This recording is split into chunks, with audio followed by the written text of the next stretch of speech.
আসসালামু আলাইকুম। ওকে, আহ, আমরা যে ওয়ার্ক প্লেসে যে নিয়মগুলো ফলো করি, আপনার যেই নিয়মগুলো ফলো না করলে কোম্পানি থেকে ফাইন করা হয়, অথরাইটি থেকে ফাইন করা হয়। তো সেই নিয়মগুলো আমরা কোথায় থেকে পাই, কিভাবে বুঝবো বা জানবো, তাই না? As a supervisor, safety personnel অথবা manager, whatever on site, whoever on site, okay, মানে আপনি যে হোক ইনভলভ, মানে কাজের সাইডে ইনভলভ, তো তার ওই নিয়মগুলা ফলো করা লাগবে।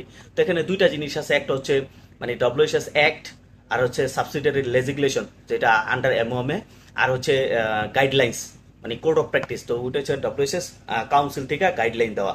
তো আপনার যেই লিগ্যাল রিকোয়ারমেন্টগুলো আছে ওইটার অনুযায়ী ওটার ফলো আপ করেই আপনার ইগুলা কোড অফ প্র্যাকটিসগুলো ওইটা গাইডলাইন দেওয়া দেয় যে আপনি কিভাবে ফলো করবেন। তো এইগুলো আপনার করতে হলে, জানতে হলে আপনি কিভাবে নিজে নিজে বের করতে পারবেন, তো আসেন দেখাই। এখানে আপনার প্রথমে একটা গুগলে চলে যাবেন, গুগল ক্রোমে, তারপর লাগবেন ডব্লিউএসএস সাবসিডিয়ারি লেজিসলেশন। এই যে দেখেন এখানে চলে আসছে। তো আপনি এখানে ক্লিক করে দেবেন। ক্লিক করলে দেখেন মিনিস্ট্রি অফ ম্যান পাওয়ার, এই আন্ডার মিনিস্ট্রি অফ ম্যান পাওয়ারে এই যে legislation for work place safety and health, আপনি ক্লিক করবেন।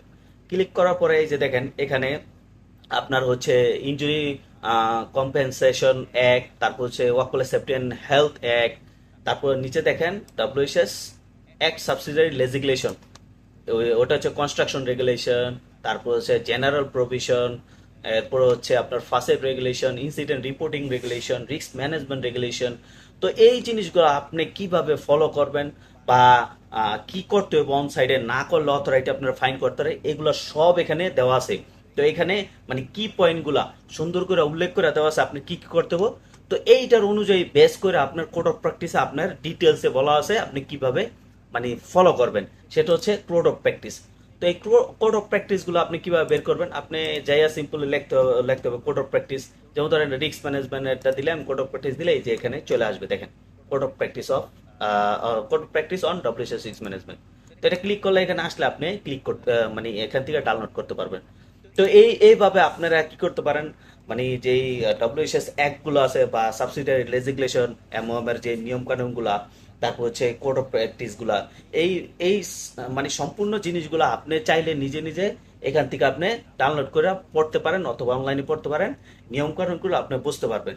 এই যে যে কোম্পানি, মানে একটা কোম্পানি অথবা অথরিটি ফাইন করে বা সাইডে যে স্ট্রিক্টলি ফলো করতে হয়, এগুলো সব কিছুই আপনার ইয়ের থেকে কি বলে এই ডব্লিউসিএস অ্যাক্টের থেকে, কোড অফ প্র্যাকটিস থেকে, কোনোটাই আমরা নিজেরাও করি না বা কোনো কোম্পানি নিজেও করে না।